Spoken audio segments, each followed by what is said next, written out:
नया काम नहीं है, पाकिस्तान तो बरसों से यही कर रहा है।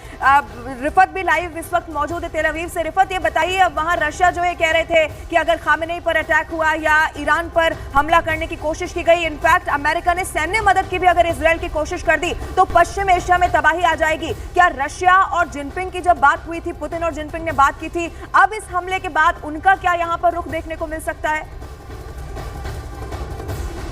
देखिए, रशिया का फैक्टर बहुत इंपॉर्टेंट है क्योंकि रशिया एक ताकतवर देश है। रशिया के पास बहुत ही हाई क्वालिटी के मिसाइल्स हैं, इंटरकॉन्टिनेंटल बैलिस्टिक मिसाइल्स हैं, ऐसे मिसाइल्स हैं जो अमेरिका तक इजीली पहुंच सकते हैं। चूंकि जिस तरीके से मैंने कहा कि इंटरकॉन्टिनेंटल बैलिस्टिक मिसाइल का मतलब यह है कि जिसका रेंज 5500 किलोमीटर से ज़्यादा हो, उस तरीके के बहुत सारे मिसाइल्स जो हैं वो रशिया के पास हैं। क्या रशिया डायरेक्टली इस युद्ध में उतरेगा? अगर वो उतरेगा तो ये कहा जा सकता है कि थर्ड वर्ल्ड वार शुरू हो गया है। लेकिन अमेरिका ने रशिया को नसीहत की है कि वो पहले यूक्रेन के साथ अपना मामला निपटाए और उसके बाद वो बात करें। तो क्या उसका रिएक्शन रशिया देने की कोशिश करेगा और क्यों उतरेगा रशिया इस जंग में, वो भी एक बात है। क्योंकि अभी अमेरिका और रशिया के दरमियान कोई डायरेक्ट जंग नहीं है, बल्कि रशिया और यूक्रेन के दरमियान जंग है और यूक्रेन को यूएस सपोर्ट करता है। तो उस चीज को ये समझते हैं कि दुश्मनी रशिया और यूएस की है, लेकिन डायरेक्टली इस वॉर में अभी ना ही रशिया सामने आया है ना ही यूक्रेन सामने आया है, बल्कि अमेरिका अब सामने आ गया है। अमेरिका को अब जवाब देना होगा ईरान को। ईरान, जिस तरीके से नीरज भी कह रहे थे, जो अरब कंट्रीज में या नेबरिंग कंट्रीज में अमेरिका की अलग अलग जगहों पे बेसिस हैं, क्या वहां पे हाई अलर्ट किया गया होगा? बिल्कुल हाई अलर्ट किया गया होगा। तो वो एक नजदीकी टारगेट ईरान के लिए हो सकता है कि वो अमेरिकन बेसिस पे हमला करके ये बताने की कोशिश करें, देखिए जी हमने वापस बदला ले लिया, यानी यूएस की जो मुदाखलत हुई उसका हमने बदला ले लिया। तो ये कहा जा सकता है खौफ पहले ही ट्रंप को था, यानी कि ट्रंप जानते थे ईरान किस तरह की लड़ाई लड़ रहा है, इसीलिए इस हमले से पहले आपको याद होगा रिफत, पश्चिम एशिया में ज्यादा फोर्सेस का बढ़ा देना अमेरिका की तरफ से ये इशारा कर रहा था कि ट्रंप चाहे बड़ा हमला कर कर, ये बता रहे हो कि अब शांति का वक्त है, लेकिन वो जानते हैं कि ईरान इतनी जल्दी मानने वाला नहीं है। अब ये भी बताइए, आप चूंकि तेल अवीव में इस वक्त मौजूद है और ये एक शहर है जिसे तबाह बर्बाद करने की कोशिश ईरान ने की है, इस वक्त वहां की क्या स्थिति है? क्या कोई सायरन बजता हुआ, क्या किसी तरह का कोई जवाब यहां से ईरान ने अभी तक दिया है या कोई ऐसी खबर इस वक्त आपके पास रिफत? देखिए, मैं आपको विजुअल्स दिखाने की कोशिश करूंगा पूरी तरह से टेल अवीव में क्या हालात हैं। ये आप देख सकते हैं, ये टेल अवीव का एरिया है और यहाँ पे हालांकि हालात नॉर्मल दिख रहे हैं, तनाव बहुत ज़्यादा है, टेंशन बहुत ज़्यादा है, लेकिन इर्द गिर्द आप देख सकते हैं कि सायरन की आवाज़ नहीं आई, लेकिन उतनी मूवमेंट ज़्यादा नहीं है। सड़कों पे मैं दिखाने की कोशिश करूँगा आपको। एक साइड से देख सकते हैं आप, सड़कों पे सन्नाटा छाया हुआ है, लोग घरों के अंदर हैं और लोगों से पहले ही कहा गया है कि वो सतर्क रहें, अलर्ट रहें। तो ऐसे में फ़िलहाल टेल अवीव में हालात काबू में ज़रूर हैं, लेकिन तनाव बहुत ज़्यादा है। और इसी बीच जिस तरीके से अब अमेरिका ने हमला किया, तो ये कहा जा सकता है कि उसका क्या जवाब ईरान की तरफ से दिया जाएगा, उस पर सबकी नजरें हैं। लेकिन इसराइल ने अमेरिका की मदद मांगी थी, तो ये कहा जा सकता है कि अब फिलहाल तेल अवीव के इस वक्त क्या हालात है वो आप दिखा रहे हैं, लेकिन इस वक्त जो दर्शक हमारे साथ जुड़े हैं, ये पूरी खबर क्या है और आज की इस युद्ध की सबसे बड़ी अपडेट क्या है, वो आपको सबसे पहले जान लेनी चाहिए। महायुद्ध से जुड़ी हुई खबर यह है कि ईरान पर आखिरकार अमेरिका ने बड़ा हमला कर दिया है। ईरान के 3 परमाणु ठिकानों पर यह ताबड़तोड़ हमला किया गया है। B-2 बॉम्बर्स की बारिश कर दी गई है। डोनाल्ड ट्रंप ने खुद इसको लेकर आधिकारिक सूचना दे दी है और किन किन न्यूक्लियर साइट्स को निशाना बनाया गया है, यह भी अमेरिका ने बता दिया है। और ये ऐसे वक्त में हुआ है जब ईरान भी एक के बाद एक इजराइल पर हमले कर रहा था। ये तस्वीरें आपके टेलीविजन स्क्रीन पर है और ये इस हमले से जुड़ी हुई बहुत महत्वपूर्ण तस्वीर है। पहली और दूसरी तस्वीर आप देखिए और इस मैप के जरिए ईरान पर अमेरिका ने जो हमला किया है, किन किन जगहों पर यह हमला किया गया है, वो इस वक्त आपको दिखाने की कोशिश कर रहे हैं। फोटो देखिए, ये बहुत महत्वपूर्ण जगह है ईरान के लिहाज से और यहीं पर चूंकि अमेरिका के राष्ट्रपति या फिर उपराष्ट्रपति का बयान आप देख लीजिए, वो ये कहते हैं पहले कि एक स्टेप दूर अब इस परमाणु बनाने से ईरान रह गया है और ये पूरी दुनिया के लिए बड़ा खतरा है। इसीलिए ऐसे वक्त पर अमेरिका की एंट्री ये मानी जा रही है। अमेरिका सहित पूरी दुनिया ये जान चुकी थी कि ईरान आने वाले समय में और ज्यादा खतरनाक या ताकतवर हो सकता है, इसीलिए अभी इसे कैसे रोकना है, ये अमेरिका की पूरी तैयारी थी। ये 3 अलग अलग जगह ईरान की जहां पर न्यूक्लियर साइट्स पर हमला किया गया है, B-2 बॉम्बर्स की बारिश कर दी गई है और ये वो B-2 बॉम्बर्स हैं जो आप देखिए जमीन से भी कई फीट नीचे तक जाकर बर्बादी ला सकते हैं, तबाही ला सकते हैं और इसकी तैयारी पहले ही अमेरिका कर चुका था। रिफत और इस वक्त नीरज मेरे साथ लाइव मौजूद है। रिफत, ये तस्वीर हम दिखा रहे हैं और ये बताता है कि अमेरिका के राष्ट्रपति हो या उपराष्ट्रपति हो, यही कहा गया कि ईरान परमाणु बम बनाने से कुछ दूरी पर बस है और अगर उसमें सक्सेसफुल हो गया तो फिर उसका कोई तोड़ निकालना मुमकिन नहीं हो पाएगा। और यही कारण है कि इस तरह की खबर सामने आई। 2 हफ्ते का वक्त देने के बाद भी अमेरिका ने कर दिया हमला। रिफत, देखिए, पहले यह कहा गया था कि बहुत करीब है ईरान न्यूक्लियर बॉम्ब बनाने में, जिस तरीके से उनके पास हाईली एनरिच्ड यूरेनियम तैयार था। और उसके बाद ये भी दावा किया गया कि जो इजराइल की तरफ से लगातार अटैक्स किए गए वो 3 साल पीछे चला गया उस प्रोग्राम को कंप्लीट करने में। लेकिन अब चूंकि यूएस ने कह दिया कि वहाँ उन्होंने बर्बाद की हैं वो साइट्स जहाँ पे ये न्यूक्लियर बॉम्ब उनके मुताबिक तैयार किए जा रहे थे, तो उसका मतलब है कि जो पर्पस फिर इजराइल का था या यूएस का था वो तो मुकम्मल हो गया। तो क्या अब डिप्लोमेटिक चैनल्स खोल दी जाएंगी, वो सवाल है। क्या ईरान मानेगा? क्या ईरान रिटाइलेट अगर ईरान करता है उसका मतलब है कि ये जंग जारी रहेगी। लेकिन अगर ईरान बहुत जल्द रिटाइलेट नहीं करेगा तो डिप्लोमेटिक चैनल्स पे सेटिस्फाई होगा यूएस भी और इजराइल भी, क्योंकि उनके मुताबिक उनका मकसद पूरा हो गया। शुरुआत इजराइल ने की थी लेकिन ईरान धमकी दे रहा है कि उसका खात्मा वो करेंगे। जिस तरीके से आपने कहा कि ईरान के सरकारी टेलीविजन चैनल पे बयान आया है और बताया है कि शुरुआत तो इजराइल की तरफ से हुई है और इसका जंग का खात्मा जो है वो ईरान करेगा। लेकिन एक चीज तो साफ है कि जिस तरीके से सबको सरप्राइज किया ईरान ने हमला करके टेल अवीव पे, हाइफा पे, बहुत जगहों पे, और जो यहाँ पे आयरन डोम का बहुत ज्यादा चर्चा था उसको इवेड किया उन मिसाइल्स ने जो हाइपरसोनिक मिसाइल्स थे। तो उससे सबको ये लगता है कि ईरान जरूर हमला करेगा, क्योंकि ईरान ने अपनी वो ताकत दिखाई है इजराइल के खिलाफ जिसका अंदाजा शायद इजराइल को भी नहीं था। यही वजह है कि यूएस को जंग में उतरना पड़ा, क्योंकि इजराइल बहुत हद तक कमजोर पड़ा था वो मंसूबा अंजाम देने में जिस मंसूबे से उसने और उस अटैक ईरान किया के था। सामने वो कमजोर पड़ा इजराइल, जिसके साथ तो कोई पहले से ही खड़ा हुआ नहीं नजर आया, जबकि सबसे जो पावरफुल देश है वो इजराइल के साथ सीधी सीधी जंग में उतरने को पहले ही दिन से यहाँ पर तैयार नजर आ रहे। ट्रंप के बयान बताते हैं। नीरज भी लाइव मेरे साथ मौजूद है। नीरज, फिर तो ये कहा जाए कि जब नेतन्याहू वहां पहुंचे और एक हाई लेवल जो बातचीत हुई वहीं से क्या ये रास्ता निकाल लिया गया था? क्योंकि उन्होंने तब भी कहा था 24 से 48 घंटे में यही माना जा रहा है कि ट्रंप इस जंग में कूद जाएंगे। ये वहीं उसी वक्त ये तैयार कर लिया गया था पूरा प्लान क्या? लवीना, बिल्कुल अमेरिका और इजराइल और अमेरिकी राष्ट्रपति डोनाल्ड ट्रंप और नेतन्याहू का संपर्क तो लगातार था। और जिस बैठक की आप बात करें वो जेरूसलम पोस्ट ने खबर की थी कि दोनों की मुलाकात हुई है।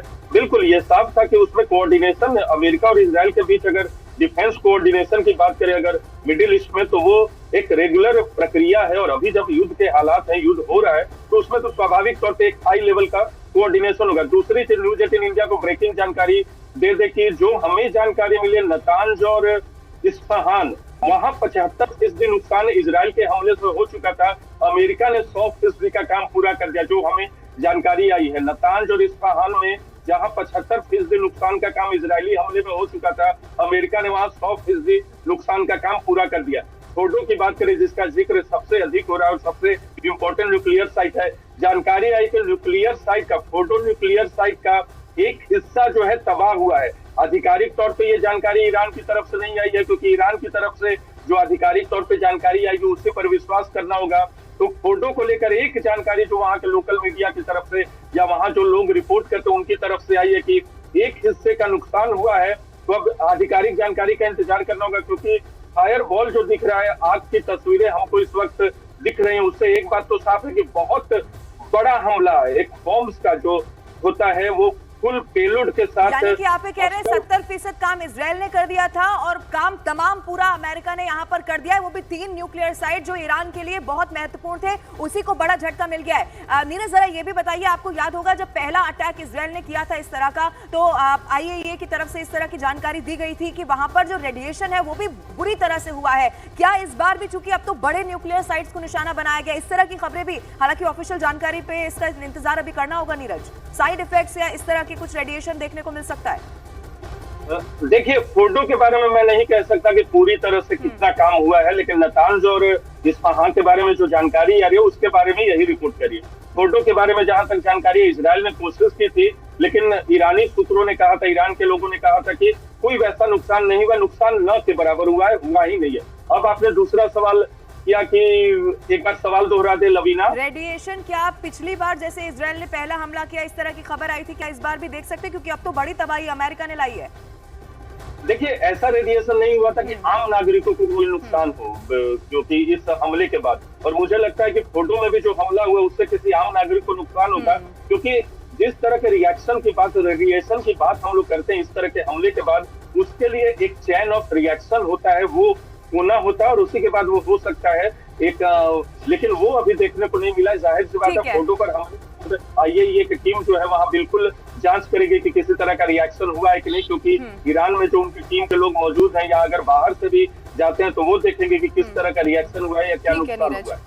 नीरज, आप बने रहिए, आप भी बने रहिएगा। रिफत, एक बार फिर से इस पूरी बड़ी खबर को दर्शकों के सामने रख देते हैं, और हमले के बाद ट्रंप का ये जो बयान सामने आया है वो भी इस वक्त आपके टेलीविजन स्क्रीन पर हम आपको दिखा रहे हैं। अमेरिका के राष्ट्रपति डोनाल्ड ट्रंप ये पहले भी कई मर्तबा कह चुके हैं, दुनिया में कोई और सेना ऐसा नहीं कर सकती है। लेकिन सबसे बड़ी बात ट्रंप ने इसके बाद कही कि अब शांति का समय है। लेकिन क्या असल मायने में जिस शांति की बात डोनाल्ड ट्रंप कर रहे हैं, इसके बाद वो शांति बहाली होगी या ये युद्ध और विध्वंसक हो जाएगा? ईरान के कुछ बयान आपको याद कर लेने चाहिए, जब वो पाकिस्तान के साथ साथ अमेरिका के लिए भी ये कहते हैं कि तीसरे देश का दखल बर्दाश्त नहीं होगा, और अगर तीसरे देश का दखल हुआ तो फिर उसके बाद जिम्मेदार हम लोग नहीं होंगे। यानी कि ईरान भी पूरी तरह से तैयार है कि कैसे बदले की कार्रवाई यहां पर की जाए। हालांकि पिछले 24 से 48 घंटे में आप देखेंगे जो सुबह सुबह ईरान ने इससे पहले हमला किया था, उसके बाद से हमलों में जरूर कमी आई है। तो क्या कोई बड़ी तैयारी यहां पर ईरान कर रहा था? लेकिन उससे पहले ही अमेरिका ने एक बड़ा झटका ईरान को दे दिया। यह भी देखना होगा जब ईरान की तरफ से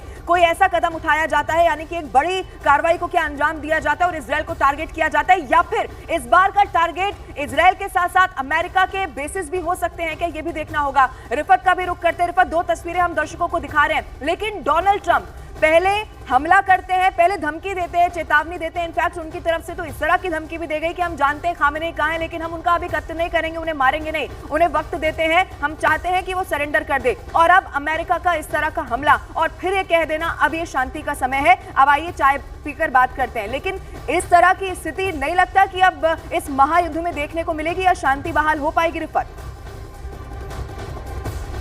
देखिए, मैं आपको बता दूं कि जब हमला किया, यहाँ इजराइल की तरफ से हमला किया गया ईरान पे, तो बताया ये गया कि ईरान में जो है न्यूक्लियर प्रोग्राम आगे बढ़ाया जा रहा है और उस शक्ति को नष्ट करने के लिए ये अटैक किया गया है। क्योंकि आपको मालूम है कि इजराइल दो फ्रंट्स पे पहले ही वार लड़ रहा था, लेबनान में भी और गाजा में भी। गाजा में भी लगातार हालात ख़राब हैं। तो उस बीच जो ये हमला हुआ, इसका अगर वही मकसद है कि वहाँ पे जो उनके मुताबिक न्यूक्लियर प्रोग्राम चलाया जा रहा है, या जिस तरीके से ईरान ये कह रहा है कि ये सिविल न्यूक्लियर प्रोग्राम है, पावर प्रोजेक्ट्स या बाकी चीज़ों के लिए, लेकिन वो दलील मानने के लिए ना ही इजराइल तैयार है और ना ही US। अब जिस तरीके से आप रेडिएशंस की बात कर रहे हैं, तो ये भी एक सवाल है कि अगर इस न्यूक्लियर साइट को नष्ट किया गया और अगर वहाँ पे वाकई न्यूक्लियर बॉम्ब्स थे, तो फिर तो रेडिएशन होनी चाहिए। तो उस पर भी सबकी नजरें होंगी कि अगर वाकई में वहाँ पे न्यूक्लियर प्रोग्राम चलाया जा रहा है तो फिर रेडिएशन क्यों नहीं हुई, अगर हुई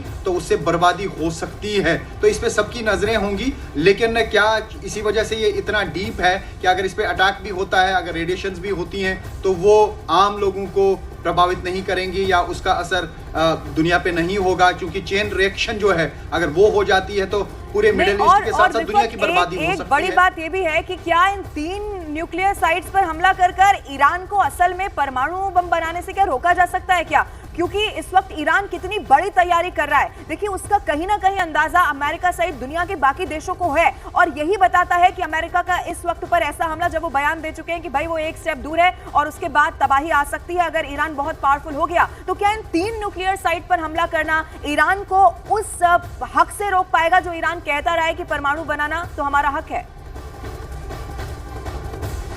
सबसे बड़ी बात यह है कि अंदरूनी किसी को मालूम नहीं है। पहले ये कहा जा रहा था कि 8 से 9 बम जो हैं वो ईरान बना चुका है। अगर बना चुका है, उस पर अटैक होगा तो उससे बर्बादी हो सकती है, क्योंकि जो रिएक्शन हो सकता है, रेडिएशन हो सकती है, तो उससे बर्बादी होगी। लेकिन जिस तरीके से सरप्राइज किया ईरान ने इसराइल को या पूरी दुनिया को, जिस तरीके से बड़े बड़े मिसाइल्स दाग के, बैलिस्टिक मिसाइल्स, हाइपरसोनिक मिसाइल्स जो उस जमीन से निकल के इसराइल की जमीन पर गिरे, उससे तो ये साफ अंदाजा होता है कि ताकत ईरान के पास भी है, लेकिन क्या उन्होंने न्यूक्लियर बॉम्ब्स बनाए थे या उसको बनाने में अब थोड़ा सा टाइम लगता, जिसको डिले किया गया क्योंकि न्यूक्लियर साइंटिस्ट जितने भी हैं उन पे अटैक किया गया। 17 टॉप साइंटिस्ट जो हैं वो ईरान के मारे गए हैं और जो मिलिट्री टॉप लीडरशिप थी उनको निशाना बनाया गया है। क्या इसकी वजह से ये सारा, चूंकि पहले ये कहा गया, थोड़ा सा टाइम दे दीजिएगा लेना, कि पहले ये कहा गया था कि 3 साल अब डिले हो सकता है ये प्रोग्राम, यानी उतना हमला किया गया। अब ये कहा जा रहा है कि